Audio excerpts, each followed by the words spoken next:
बार फिर से हमारे चैनल बगीचर केमिस्ट्री में आपका पुनः पुनः स्वागत है। आज हमारा चैनल आपके लिए कक्षा 12 की रसायन विज्ञान का पाठ नंबर 11 की एल्कोहलों का वर्गीकरण लेके आया है। आज हम इसमें एल्कोहलों का वर्गीकरण और वो भी हम आपको संकरण के आधार पर समझाएंगे, जिसमें एक हमने आपको पिछले वाली वीडियो में sp3 C1OH प्रकार का संकरण समझा दिया था। आज हम इसमें दूसरा प्रकार ले रहे हैं sp2 C1OH प्रकार के एल्कोहल। उसका मतलब ये होता है कि OH समूह जिस कार्बन से जुड़ा हो उस कार्बन पर sp3 संकरण हो और वह कार्बन अगले जिस कार्बन से जुड़ा हो उस कार्बन पर sp2 संकरण हो। तो ऐसे एल्कोहलों को हम एलिलिक एल्कोहल के नाम से जानते हैं। ऐसे एल्कोहलों को क्या करेंगे हम एलिलिक एल्कोहल्स के नाम से जानते हैं। एग्जांपल इसका ये रहा CH2 double bond CH single bond CH2 और OH। तो इसका ये जो कार्बन कार्बन की श्रेणी है, इस कार्बन कार्बन की श्रेणी को ही हम कहते हैं एलिलिक। तो इसका नाम क्या हो जाएगा? इसका नाम हो जाएगा एलिलिक एल्कोहल। और ये जो एलिलिक एल्कोहल है यह एक प्रकार का 1 डिग्री एल्कोहल है, क्योंकि 1 डिग्री एल्कोहल की जो पहचान होती है वो पहचान वाली क्या है, ये वाला समूह है। 1 डिग्री एल्कोहल की पहचान जो है वो ये है। तो ये हमारा जो कैसा एल्कोहल होगा 1 डिग्री एल्कोहल के नाम से जाना जाएगा। लेकिन आगे की बात की हम बात करें तो इनके प्रकार 1 डिग्री 2 डिग्री 3 डिग्री में भी देखी जाएगी। तो 1 डिग्री 2 डिग्री 3 डिग्री में देखने के लिए हम क्या लिखेंगे CH2 double bond CH single bond C। यदि हम यहाँ पर CH3 लगा दें और हम यहाँ पर H लगा दें और अब हमारा एल्कोहल जो है वो अभी भी sp3 to sp2 प्रकार का एल्कोहल कहा जाएगा, लेकिन ये एल्कोहल जो है वो 2 डिग्री एल्कोहल होगा। तो अब यहाँ पर हम क्या लिखेंगे, हमें अगर नाम लिखना पड़ेगा इसका, तो हम इसको पूरी को संख्याओं क्या कहते हैं एलिलिक। यहाँ पर क्या होगा मैथिल, तो हम उसको नाम देंगे 1 Maithil allylic alcohol. 1 Maithil allylic alcohol, allylic alcohol. दूसरा हम क्या करेंगे, इसी प्रकार से हम आगे के 3 डिग्री में भी इनका नाम ले सकते हैं। तो 3 डिग्री में हम क्या बनाएंगे CH2 double bond CH single bond C। ऊपर भी हमने CH3 लगा दिया, नीचे भी हमने CH3 लगा दिया, इधर भी हमने OH लगा दिया। तो अब ये क्या हो जाएगा, ये जो है वो 3 डिग्री एल्कोहल हो जाएगा, क्योंकि OH समूह जिस कार्बन से जुड़ा होता है, OH समूह जिस कार्बन से जुड़ा होता है वो कार्बन अगर 3 कार्बन से जुड़ा है तो 3 डिग्री होता है, 2 कार्बन से जुड़ा है तो 2 डिग्री होता है, और 1 कार्बन से जुड़ा है तो उसको 1 डिग्री कार्बन होता है। इसी प्रकार ये जो है वो एलिफैटिक एल्कोहलों के अंतर्गत की बात हुई है।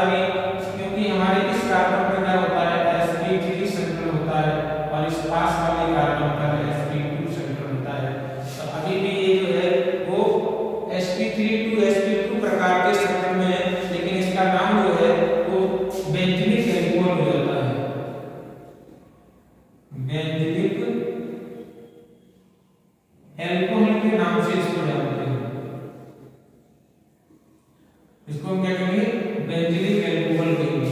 अब बात आती है आगे की ओर, बात आती है आगे यहाँ पर कि यह जो समूह, ये भी हमारा क्या है, बेंजीनिक एल्कोहल जो बेंजीनिक एल्कोहल है, इसके भी हम क्या करेंगे, डेरिवेटिव फिर चेंज कर सकते हैं। तो हमने क्या किया यहाँ पर C6H5 CH, हमने ऊपर क्या है कोई भी R ग्रुप लगा दिया और हमने OH लगा दिया, तो ये कौन सा होगा, ये हमारा 2 डिग्री एल्कोहल हो जाएगा। इसी प्रकार हम क्या करेंगे, C6H5 C, ऊपर हमने एक अल्कोहल लगा दिया, नीचे हमने एक एल्किल ग्रुप लगा दिया और हमारा OH रहा, अभी भी हमारा ये 3 डिग्री हो गया।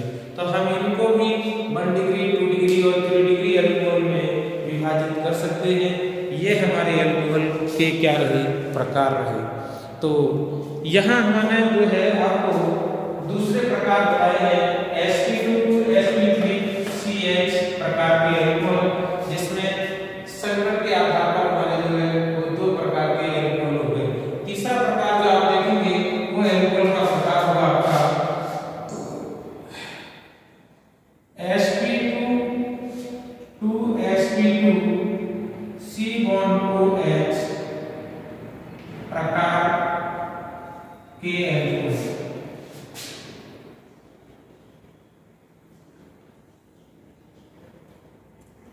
प्रकार के एल्कोहल। अब इसके अंदर बात क्या है, इसके अंदर की बात यह है कि हमने जिस कार्बन पे OH समूह लगाया है वो कार्बन sp2 संतुलित अवस्था में होना चाहिए और उसके पास वाला भी जो कार्बन है वो भी sp2 संतुलित अवस्था में होना चाहिए। तो हम उसको क्या कहते हैं, sp2 एल्कोहल के नाम से जानते हैं। इसका जो एग्जांपल है वो है CH2 double bond CH single bond OH। तो इस कार्बन पर भी sp2 संकरण है और इस कार्बन पर भी sp2 संकरण है। तो यहाँ पर हमारा जो नाम बनेगा उसे कहते हैं वाइनिलिक एल्कोहल, वाइनिलिक एल्कोहल के नाम से जानते हैं। क्योंकि ये जो श्रृंखला है ना, ये वाली श्रृंखला sp2 वाली है, इसी को हम कहते हैं वाइनिलिक और इसको कहते हैं एल्कोहल। इसका नाम क्या बन जाएगा, वाइनिलिक एल्कोहल इसका नाम हो जाएगा। इसी में बेंजीन का भी डेरिवेटिव रहता है OH। तो इसका मतलब है कि इस कार्बन पर भी sp2 संकरण है और इसके नियरेस्ट जो कार्बन है उस पर भी sp2 संकरण है। इसे हम कहते हैं फिनॉल। क्या नाम जानते हैं इसमें, इसका नाम जो है वो बन जाता है हमारा फिनॉल। और जो हम इस टॉपिक के अंतर्गत फिनॉल की बात कर रहे थे वो हमारा फिनॉल हो जाएगा। तो ये हमारे क्या रहे, एल्कोहल रहे। तो इस तरीके से हमने आपको भी संकरण के आधार पर एल्कोहल को क्या बता दिए, वर्गीकरण बता दिए। अब आप जो इसमें देखेंगे वो बेंजीन के एल्कोहलों के डेरिवेटिव देखेंगे। ये हमारे जो सारे के सारे थे ये एलिफेटिक, इसको छोड़ करके बाकी का जो हमारा एल्कोहल है वो हमारा एल्कोहल एलिफेटिक की है। क्योंकि यहाँ पर भी है, ये श्रृंखला भी हमारी एलिफेटिक की है, ये श्रृंखला भी हमारी एलिफेटिक की है, ये श्रृंखला भी हमारी एलिफेटिक की है। तो ये श्रृंखलाएं जो है वो सब एलिफेटिक डेरिवेटिव है। तो ये हमारे एलिफेटिक एल्कोहलों के क्या हुए, वर्गीकरण हमने आपको बता दिए। तो आगे की ओर की बात कर रहे हैं। अगला जब हम पढ़ेंगे व्युत्पन्न, वो पढ़ेंगे आपके फिनॉल की। तो अब हम जो पढ़ेंगे वो हाइड्रोक्सी बेंजीन भी कह सकते हैं।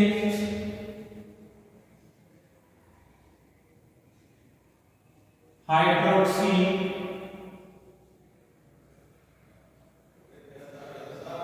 बेंजीन का वर्गीकरण, हाइड्रोक्सी बेंजीन का वर्गीकरण उससे हम फिनॉल भी कहते हैं। तो हमारा सबसे पहला जो डेरिवेटिव है मोनो हाइड्रोक्सी डेरिवेटिव, मोनो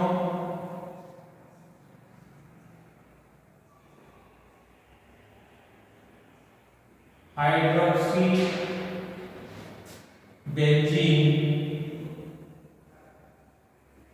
क्या करेंगे, वो कौन सा होगा हमारा, ये बेंजीन की संरचना बनी।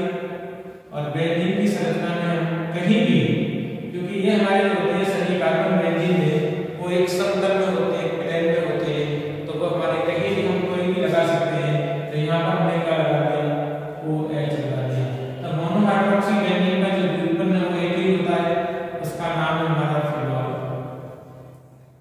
यहाँ उसका नाम फिनॉल है। दूसरा जो आएगा, ये तो हमारा एक वर्गीकरण हो गया।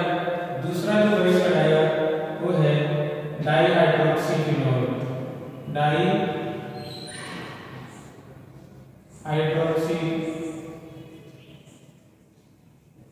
बेंजीन। डाईहाइड्रोक्सी बेंजीन में भी क्या होगा, दो OH समूह होंगे। तो दो OH समूह जब बेंजीन के अंदर लगाएंगे तो उनकी स्थितियां जो है वो अलग अलग आती हैं और अलग अलग स्थितियों से उनके जो नाम है वो अलग अलग बन जाते हैं। तो हम इनकी संरचनाएं बनाते हैं। देखिए संरचनाएं ये रही। यहाँ संगठन के आधार पर वर्गीकरण नहीं है, यहाँ जो वर्गीकरण है वो केवल स्थिति के आधार पर वर्गीकरण है, OH की संख्या के आधार पर वर्गीकरण है। तो दो वर्गीकरण हमने आपको यहाँ पर बता दिए। दूसरा वर्गीकरण वाला ये चल रहा है। हमने यहाँ क्या किया कि बेंजीन की संरचना में OH को हमने फिक्स कर दिया। एक OH तो हमारा जो फिनॉल के डेरिवेटिव होते हैं, ये डेरिवेटिव जो फिनॉल के हैं, तो अब क्या किया, अब हमने OH यहाँ लगा दिया। दूसरा OH हमने कहाँ लगा दिया, यहाँ। तीसरा OH हमने यहाँ। ये हमारे तीन जो है वो डेरिवेटिव बनके तैयार हो गए। तो ये जो स्थिति है वो 1,2, ये जो स्थिति है वो 1, 2, 3 और ये जो स्थिति है 1, 2, 3, 4 यानी 1,4 है। अगर हम इसको व्युत्पन्न को यहाँ लाके खड़ा कर देंगे तो फिर आपकी यही चीज डेरिवेटिव बन जाएगा और इसको लाके यहाँ हटा देंगे तो आपका ये डेरिवेटिव बन जाएगा। तो ये जो आपके प्राप्त हुए बनेगा वो दो एल्कोहल के व्युत्पन्न बनेगी, डाईहाइड्रोक्सी फिनॉल के व्युत्पन्न आ गए। तो इनके लिए हम क्या करेंगे, इनका दो संख्या के लिए आ गए, ऐसे हम क्या करेंगे संख्या 3 जो डेरिवेटिव बना ले 3 वाली। तो 3 के लिए क्या होगा, तीसरा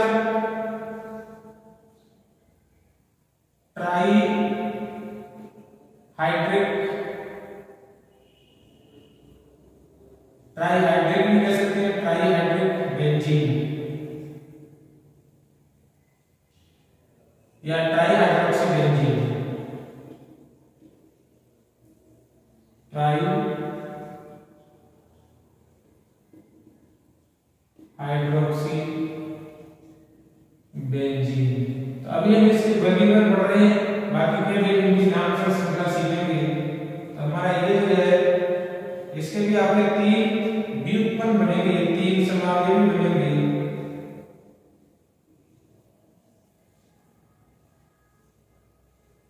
ये हमने आपकी बेंजीन बना ली। अब इस बेंजीन में क्या होगा, सबसे पहले तो OH एक फिक्स कर दिया तीनों को, ये हमने OH आपका फिक्स कर दिया।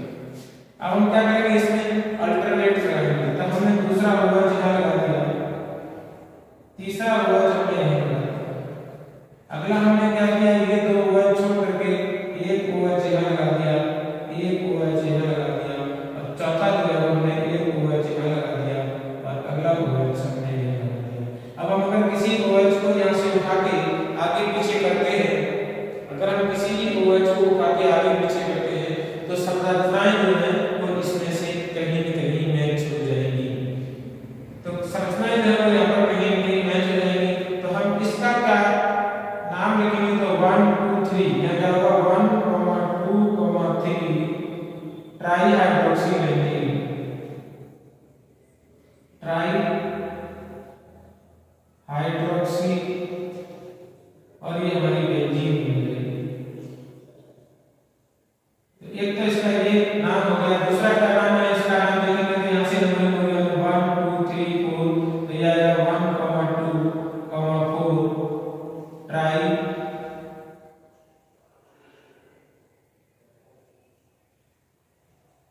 Hydroxy benzene. ऐसे इसमें आएगा तो इसमें हम लोग कैसे भी कर सकते हैं, क्योंकि हमारे ये जो है अल्टरनेट करने लगे हुए हैं। तो 1, 2, 3 यानी 1, 3, 5 ट्राई हाइड्रोक्सी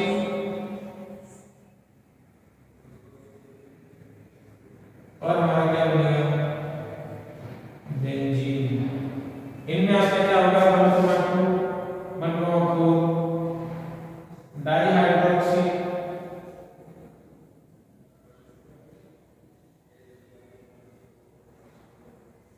बेंजीन, यहाँ पर 1,3 डाइहाइड्रोक्सी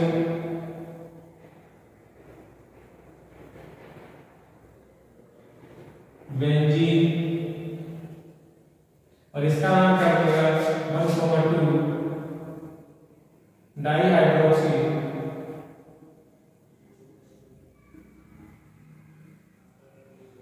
बेंजीन। इनके दूसरे नाम भी हैं, इसका नाम कहते हैं, इसका नाम अभी आपको जो सामान्य नाम है वो भी हम इनके आपको सामान्य नाम भी बताएंगे। तो ये हमारे जो है एल्कोहल के यानी बेंजीन के हाइड्रोक्सी व्युत्पन्न प्राप्त हुए।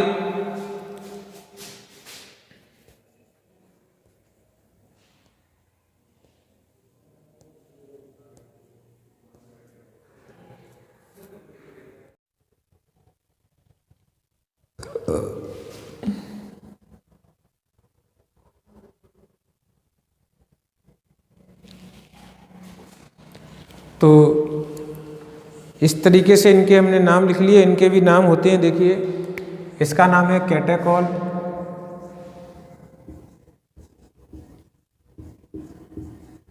इसका नाम है रिसोर्सिनोल,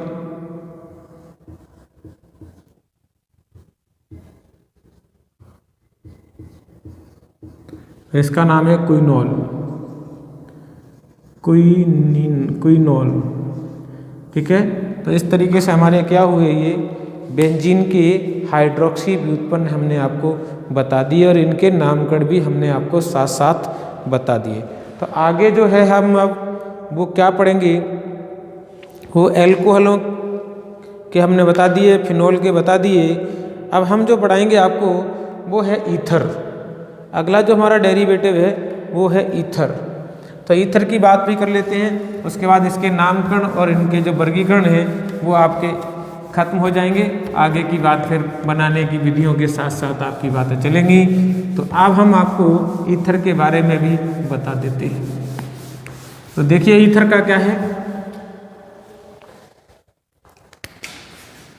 टॉपिक हमारा है ईथर। ईथर का जो फॉर्मूला होता है वो R bond O bond R भी लिखा होता है, या R bond O bond R dash करके भी लिखा होता है। दो प्रकार के ईथर होते हैं। इनका हम जनरल फार्मूला तो हमने ये लिख लिया, बाकी का जो फार्मूला है हम उसकी बात कर ले रहे हैं। हमारे पास दो प्रकार के ईथर होते हैं। ईथर का अगर वर्गीकरण देखेंगे, वर्गीकरण में तो दो प्रकार के हैं। वर्गीकरण में प्रकार नंबर 1 उसे कहते हैं सममित ईथर, सममित ईथर, और दूसरा जो प्रकार होता है उसे कहते हैं असममित ईथर, असममित ईथर। सममित ईथर को हम असममित ईथर को इस तरीके से भी जानते हैं और सममित ईथर को हम इस तरीके से भी जानते हैं। यानी इसका मतलब है सममित में R जो है वो दोनों समान होंगे, इसमें R दोनों अलग अलग होंगी। दोनों जो R हैं वो एक दूसरे से कैसी होंगी, अलग अलग होंगे, भिन्न भिन्न होंगे। तो जब दो R यानी R का मतलब है एल्किल समूह, जब दो एल्किल समूह समान प्रकार के होंगे तो उसे हम सममित ईथर कहते हैं, और जब दोनों एल्किल समूह जो है वो अलग अलग प्रकार के होते हैं तो हम उसे असममित ईथर कहते हैं। सबसे पहले हमने एग्जाम्पल इसका लिखा CH3 single bond O single bond CH3। दूसरा एग्जाम्पल आ गया हमारा C2H5O C2H5। अब हम यहाँ पर दोनों ओर कार्बन की जो संख्या है वो दोनों ओर की समान लेंगे। तो समान लेने के लिए हमने क्या किया, इसका जो नाम लिखेंगे वो देखिए दोनों हो गई। तो यहाँ पर लिखेंगे डाई, दो संख्या के लिए डाई लिखा, और ये संख्याएं हैं मैथिल, तो हमने लिख दिया मैथिल, और बाद में जो है O के साथ जुड़े हैं तो इसे कहते हैं ईथर। ऐसे इसको भी क्या कहते हैं, ये भी हमारा एथिल है, ये भी हमारा एथिल है, तो इसको कहेंगे हम डाई एथिल ईथर। लेकिन आगे की संख्या जो है हम एक और प्रकार आपको बताते हैं, वो है C3H7O C3H7 ये। अगर हम इसमें क्या करें, इस तरीके से अगर नाम देख रहे हैं तो इसका नाम हो गया डाई प्रोपिल ईथर। ये कैसा हो गया, डाई प्रोपिल ईथर हो गया। अब इनके हम देख रहे हैं क्या, IUPAC नाम। ये तो हमारे नाम कैसे हैं, सामान्य नाम है। IUPAC जो नाम देखेंगे वो इसका क्या बनेगा, हमें क्या करना है, जो ऑक्सी समूह है वो किसी एक मेथिल समूह के साथ लगा देना है। हमने इसमें क्या किया, मेथिल समूह के साथ ऑक्सी इधर लगा दिया। चाहे आप इधर भी लगा सकते हैं, चाहे आप इधर भी लगा सकते हैं। जब दोनों ओर समान संख्या हो कार्बन की तो ऑक्सी समूह किधर भी लगा सकते हैं। जिधर के लिए हमने ऑक्सी लगाया है सबसे पहले उसका नाम लिखते हैं, तो हमने लिखा मिथॉक्सी। और जो हमारी दूसरी श्रृंखला रह जाती है उसका नाम हम एल्केन के रूप में लिखते हैं। तो ये हमारी जो श्रृंखला बची है इसका नाम हो गया मेथेन। तो नाम बनेगा मिथॉक्सी मेथेन। ऐसे इसमें भी अब हमने क्या किया, पहले इधर वाले के साथ दे दिया, अब की बार हमने इधर वाले के साथ दे दिया।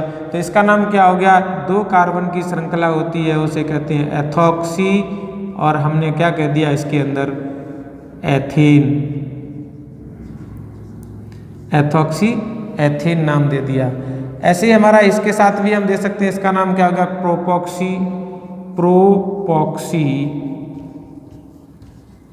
और आगे बढ़ गया हमारा प्रोपेन। तो ये जो श्रृंखलाएं हैं, ये जो आपके ईथर हैं, वो तीनों के तीनों जो है सममित ईथर के नाम से जाने जाएंगे। ठीक है, कार्बन की संख्या बराबर होनी चाहिए तो हमारे सममित ईथर कहलाते हैं। असममित ईथर में क्या होता है, हमने एक तरफ लिया CH3, एक तरफ लिया O, और फिर हमने ले लिया C2H5।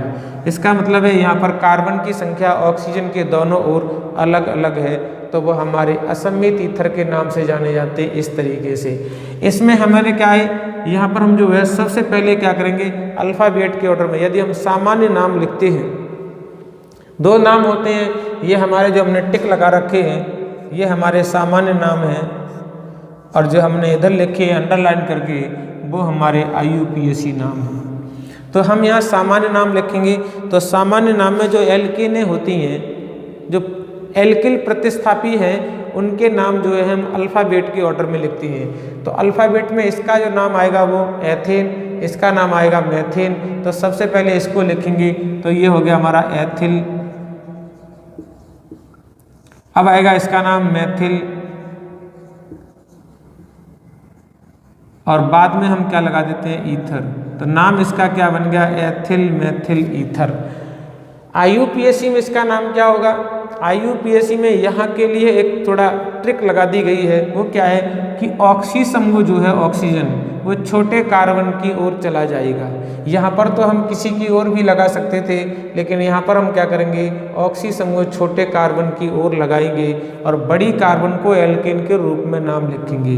तो क्या हो गया यहाँ पर, यह नाम बनेगा मिथॉक्सी और एथेन। तो ये इसका दूसरा नाम हो गया, या करके भी लिख सकते हैं। ये IUPAC में, ये सामान्य पद्धति में। इसी प्रकार हमने क्या किया, CH3O और इधर ले लिया C3H7। अब हमारा भी वही नाम हो जाएगा। यहाँ ये मेथिल से चलेगा, ये प्रोपिल से चलेगा। तो M पहले आएगा, P बाद में आएगा। तो सबसे पहले लिखेंगे इसका नाम, तो इसका नाम होगा मेथिल प्रोपिल और ईथर। या करके इसका IUPAC में नाम क्या लिखेंगे, IUPAC में नाम के लिए फिर हमारा जो है O, वो इसके साथ आ जाएगा। नाम क्या बनेगा, मिथॉक्सी। और अब ये हमारी जो एल्केन रहेगी वो 3 कार्बन की है, इसका नाम है प्रोपेन। क्या नाम बन गया इसका, मिथॉक्सी प्रोपेन, इसका नाम बन गया।